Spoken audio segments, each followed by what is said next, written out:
You ever notice how everyone's always talking about progress? Like it's this magical force pushing humanity forward. Yeah, forward into what? A traffic jam, mostly. People love saying, we've come a long way. Sure, from caves to condos, from smoke signals to smartphones. But somehow, we still can't figure out how to get along with each other or find a parking spot. Progress! Now, don't get me wrong, I'm all for better living, but at some point better turned into more. More stuff, more speed, more screens, more noise. You can't even sit quietly anymore without something blinking, buzzing, or updating. And people don't call it addiction. They call it connectivity. That's how the madness works. Slap a fancy name on it, and suddenly it sounds like evolution instead of dysfunction. We got refrigerators that can talk to us, but neighbors who don't even say hello. Cars that park themselves, but people who can't stand still. We're so busy upgrading everything that we forgot to upgrade ourselves. Remember when you'd lose your TV remote and actually get up to change the channel? That was exercise. Now people get wrist cramps from scrolling through shows they'll never watch. So many options, nothing to see. That's progress, infinite choice, zero satisfaction. And let's talk about stuff. We love our stuff. Our stuff defines us. We spend half our lives working for money to buy stuff we don't need to impress people we don't like, who are too busy looking at their own stuff to notice ours. And when we finally get all the stuff we ever dreamed of, we buy storage units to keep the stuff we can't fit in the house with all the other stuff. And then we pay monthly rent for the privilege of not using it. Brilliant system. You ever watch those late night infomercials? They're selling miracles. This amazing gadget slices, dices, folds your laundry, walks your dog, and makes you irresistible. For 3 easy payments. People fall for it every time because deep down we believe happiness is just one purchase away. The problem is, once you get that new shiny thing, the shine wears off. Then you need the next thing and the next and the next. The treadmill never stops. You just change sneakers. And all these gadgets were supposed to save us time. Remember that pitch. Save time. Make life easier. Yeah. And what do we do with all that saved time? We waste it faster. We spend hours figuring out why the time-saving device isn't working. The computer froze, the Wi-Fi's down, the phone won't sync, the printer's possessed. Used to be, you wrote a letter, mailed it, and waited a week. Now you send an email, and if you don't get a reply in 30 seconds, you're offended. We've invented impatience as a lifestyle. Meanwhile, everything's getting faster, except us. We're still the same messy, confused creatures we've always been, except now we have an app for it. We measure our steps, track our sleep, count our calories, chart our moods. Pretty soon, someone will invent an app that tracks how many apps you're addicted to. We've become so obsessed with self-improvement that we've lost the self entirely. And here's the real joke. With all this progress, we still can't find contentment. We've got machines that can send pictures to space, but we can't sit in silence for 5 minutes without reaching for a device. We live in a time where the microwave takes too long, where waiting 10 seconds for a web page to load feels like cruel and unusual punishment. We're spoiled by speed, but faster isn't smarter, and new doesn't mean better. Sometimes it just means different and slightly more expensive. You go to a store and everything's labeled new and improved. What was wrong with the old version? Nobody knows, but the ad said you need the new one. And we believe it because marketing has replaced meaning. They don't sell products anymore. They sell promises. Happiness in a bottle, success in a gadget, peace of mind in a payment plan. They've turned desire into a subscription service. You ever notice how every commercial ends with a smile? Everyone's smiling, no matter what they're selling. Car insurance, toothpaste, life insurance. Everyone's happy, glowing, fulfilled. Nobody ever looks like that in real life. You buy the product, and somehow your life still looks the same, except now your wallet's thinner and your trash bin's fuller. Progress, and then there's the endless upgrades. Everything has a version number now. Your phone updates itself while you sleep, changes the icons, moves your settings, drains your battery faster. And they call that improvement. You didn't ask for it, you didn't need it, but they gave it to you anyway. Because if things stay the same, they can't sell you anything new. It's like we've built a society that worships the next thing, the next job, the next relationship, the next diet, the next app. Nobody lives in the moment anymore. We're always waiting for the next update to fix our lives. We've replaced being with becoming.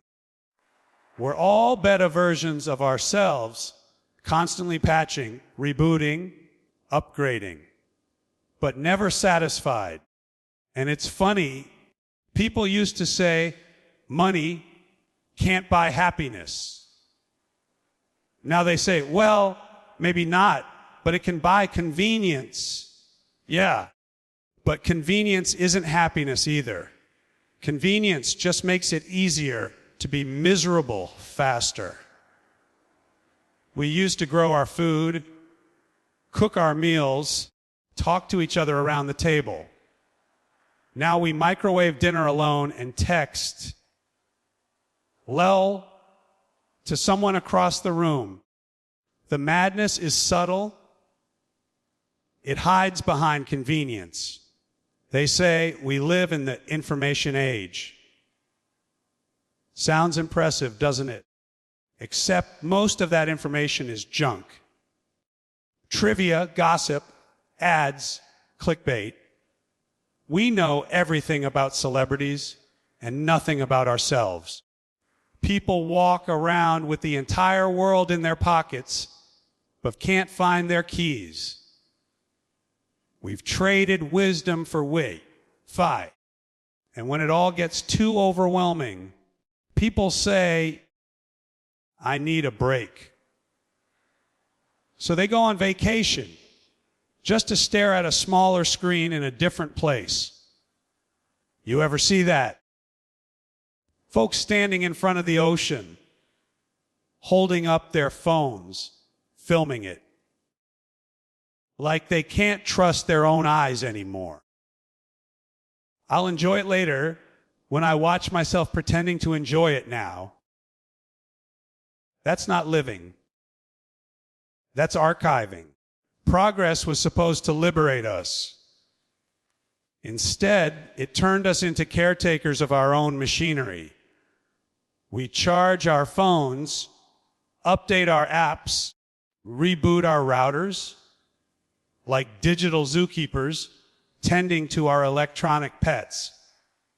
And when one of them dies, we mourn it for a day, then buy a newer, sleeker version.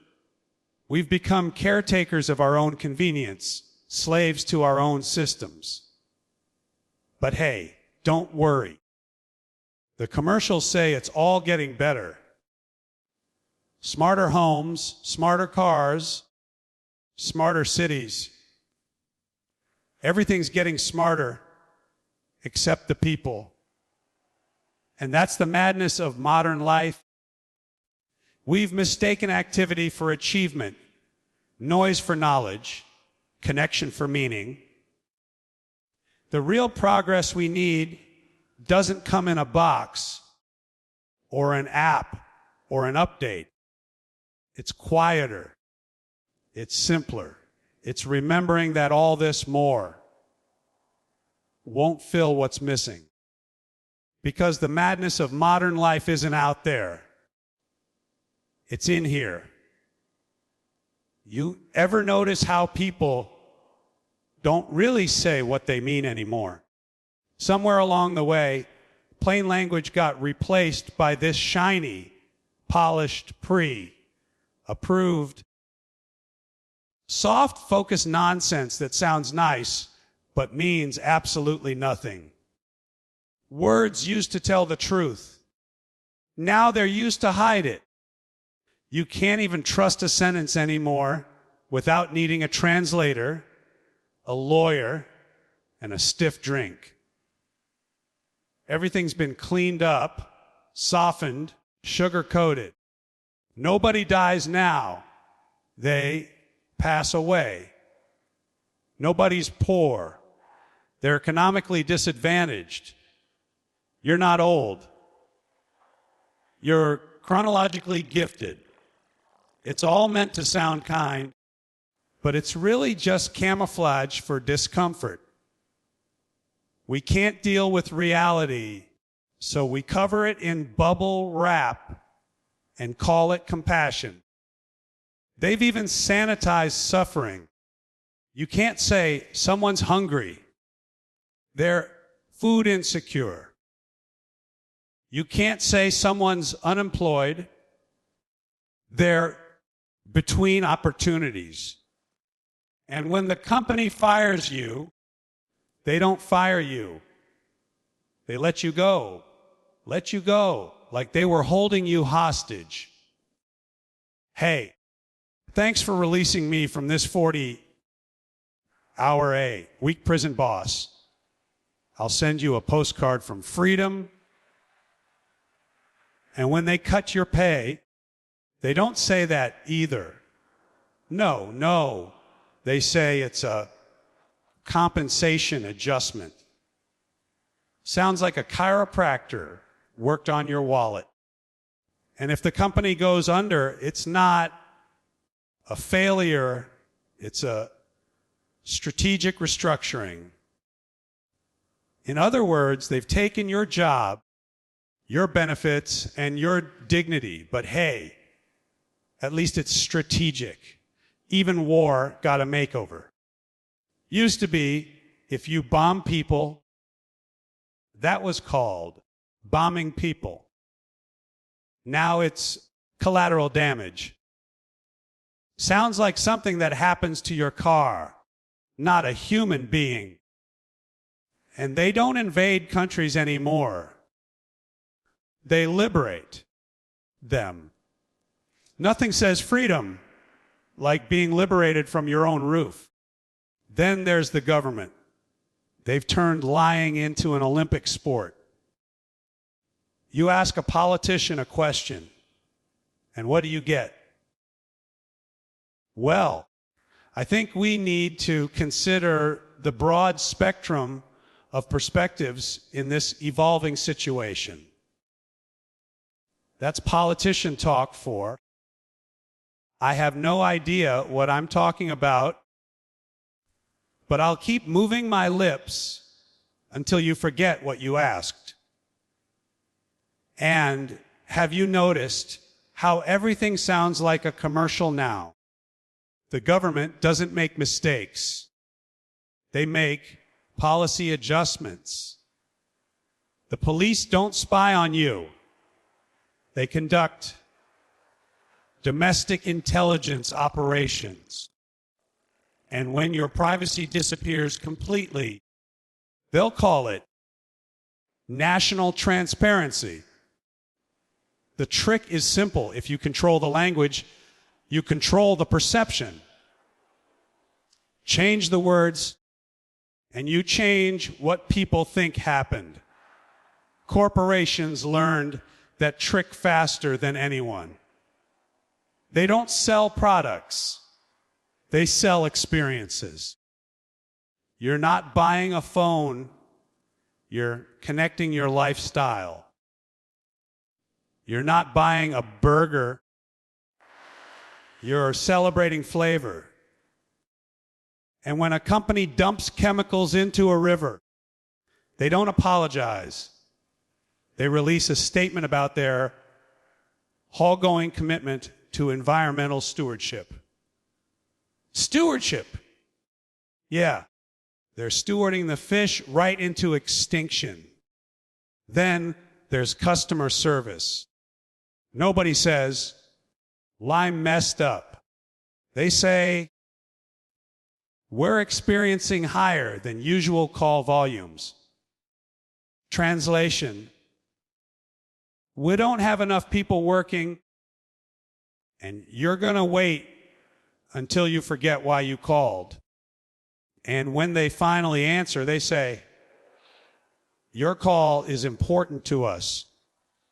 "Oh, really? Then why'd you keep me in hold music purgatory for 45 minutes listening to instrumental jazz versions of pop songs from 1997?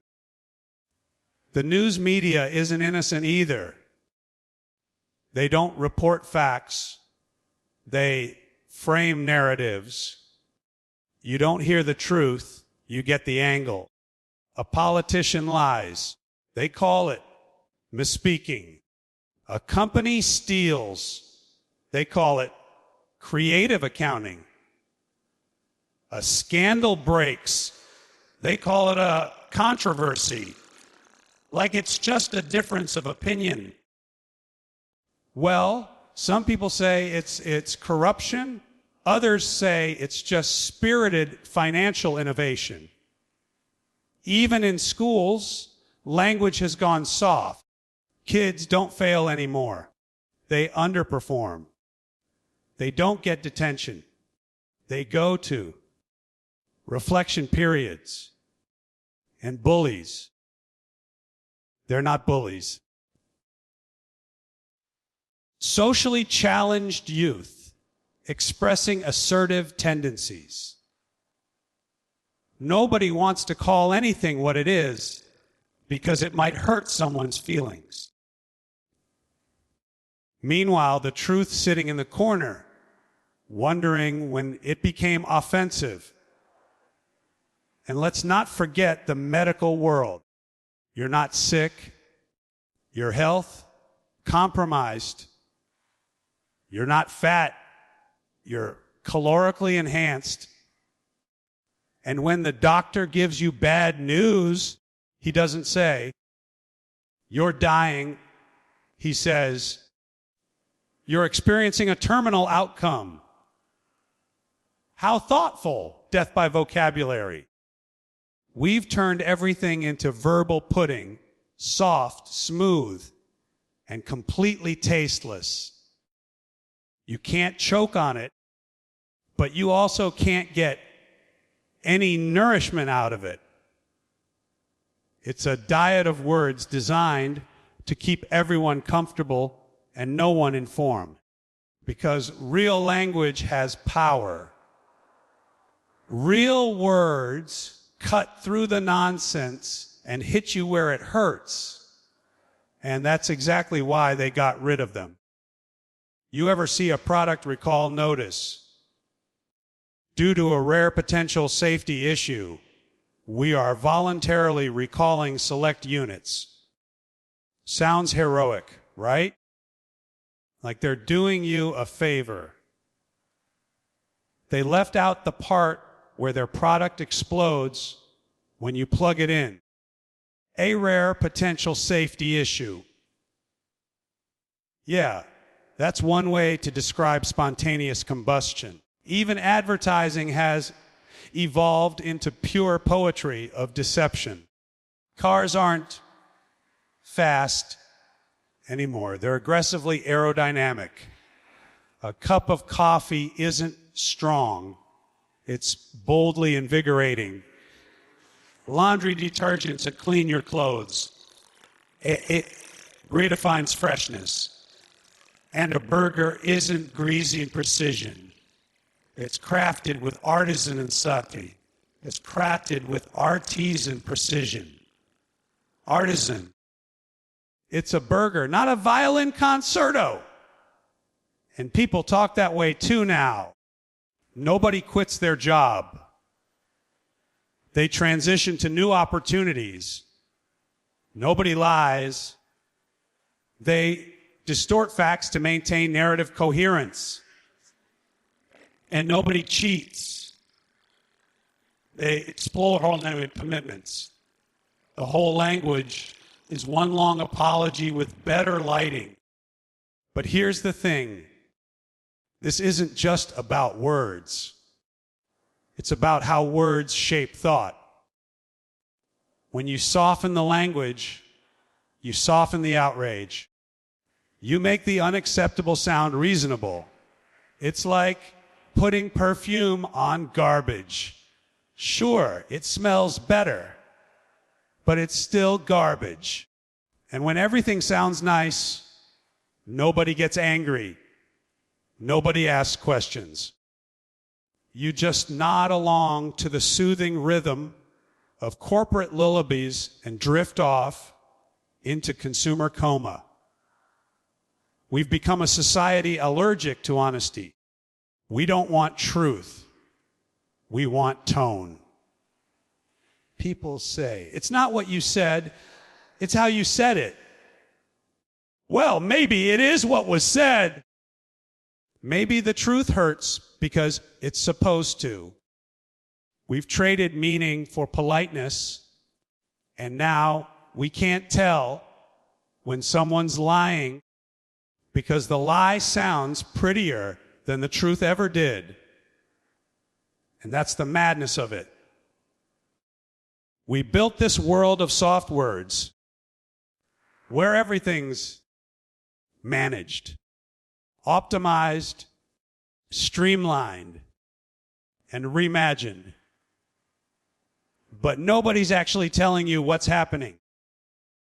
We're living in a dictionary of denial where every ugly thing has a pretty name and every serious problem gets a marketing makeover.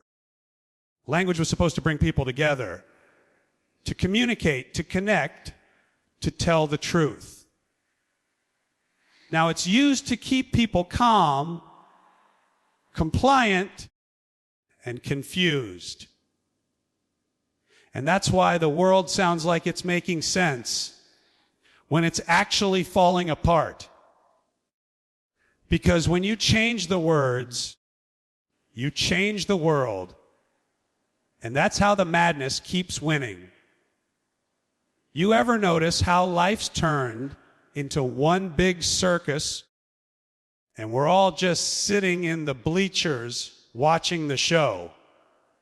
You got your politicians in one ring, the media in another, and the corporations running the concession stand.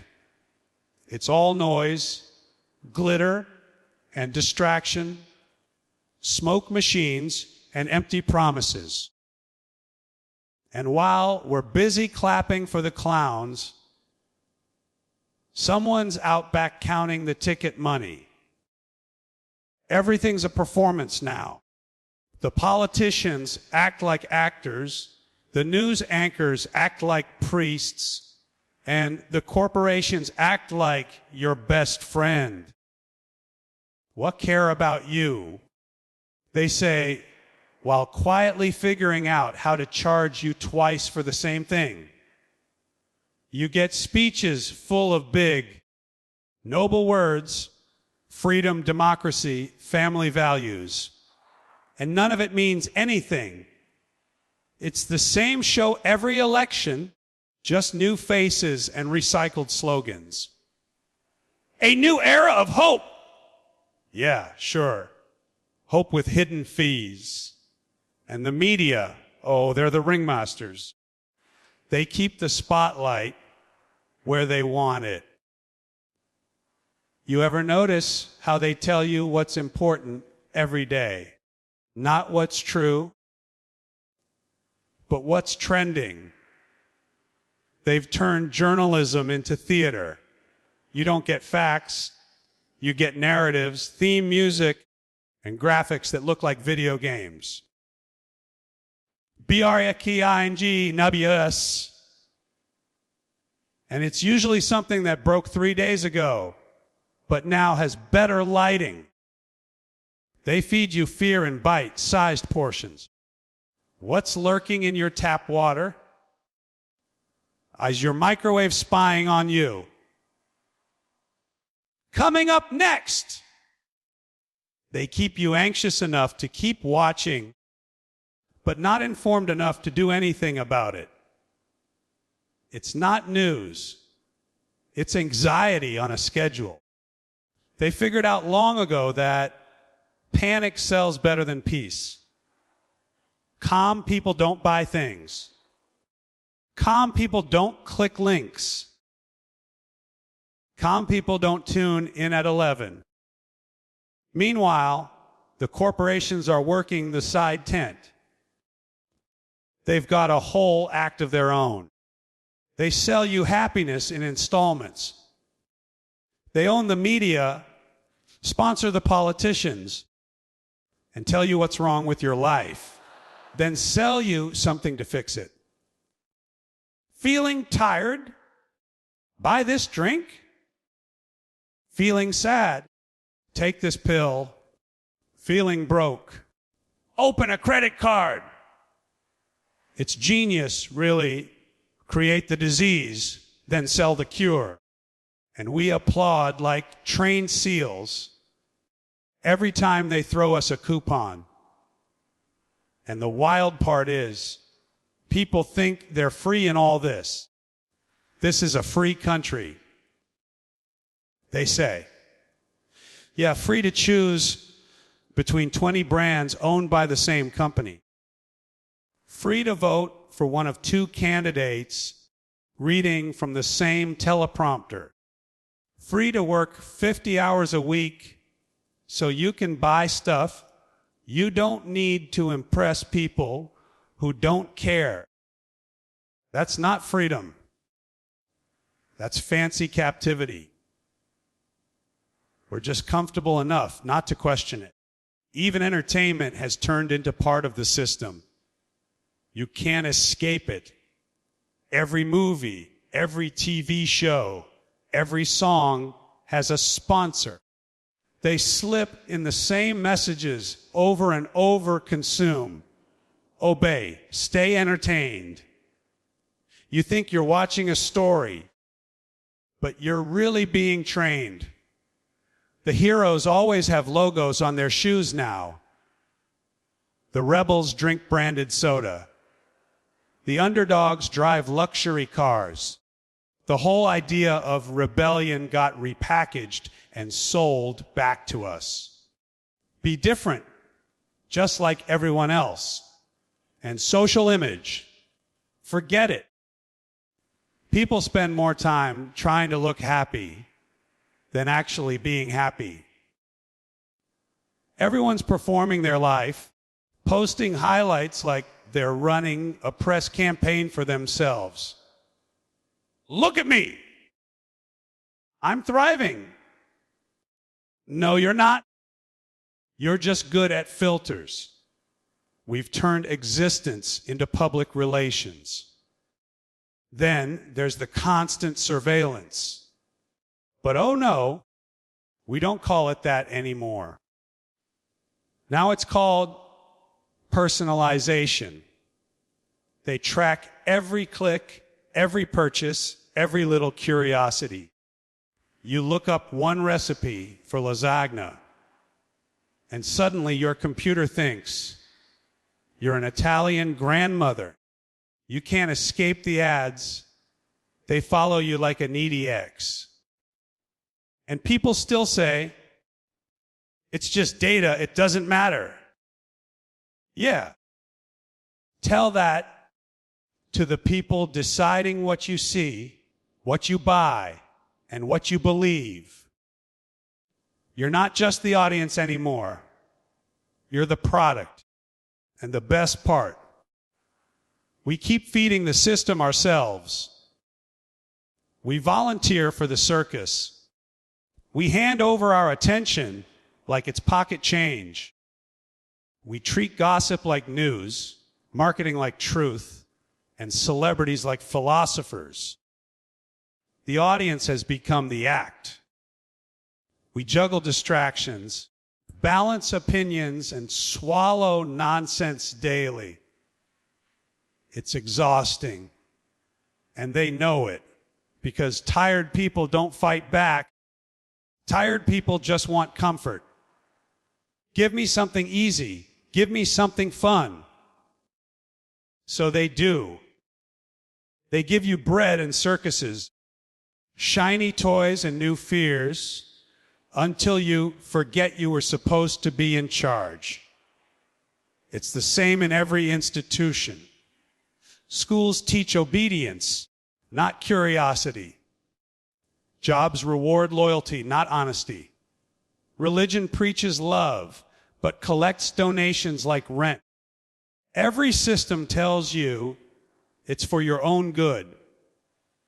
And you believe it because it's easier than seeing the strings. Nobody wants to admit they're part of a puppet show. They'd rather clap along and call it culture. And the people pulling the strings, they're not evil geniuses. They're just organized. They don't even need to hide. Why would they? Most folks are too busy arguing about nonsense. Whose fault is it? Who's better? Who's right? Meanwhile, the people who actually make the rules are counting on that argument never ending. Divide, distract, dominate. That's the old magic trick. Works every time. And if anyone points it out, they get labeled cynical, negative, unpatriotic, because nothing scares the circus more than someone who stops laughing at the show. The minute you stop clapping, you're a threat. They want you entertained, not enlightened. They'll sell you rebellion in a T-shirt, but they don't want you thinking too much about who's selling it. Even the idea of truth itself has been turned into a joke. Everyone's got their truth. Now, what happened to the truth? Remember that? A single reality we could all agree on. Now it's just a buffet of opinions. Pick whichever version makes you feel best. Facts are flexible. Yeah. So is logic when you twist it enough. The madness isn't that people are lying. It's that they've convinced themselves It's fine as long as it sounds good. But you can't run a world on illusion forever. Eventually, the curtain slips. The makeup fades. The clown's smile cracks. And when that happens, people start realizing maybe the show wasn't meant to entertain them. It was meant to keep them from noticing what's going on outside the tent. Because the truth isn't dramatic or flashy. It's quiet, boring, and inconvenient. And nobody buys tickets for that. The circus keeps going because we keep showing up. The system runs on attention, and attention's the one thing we never seem to have enough of. They don't need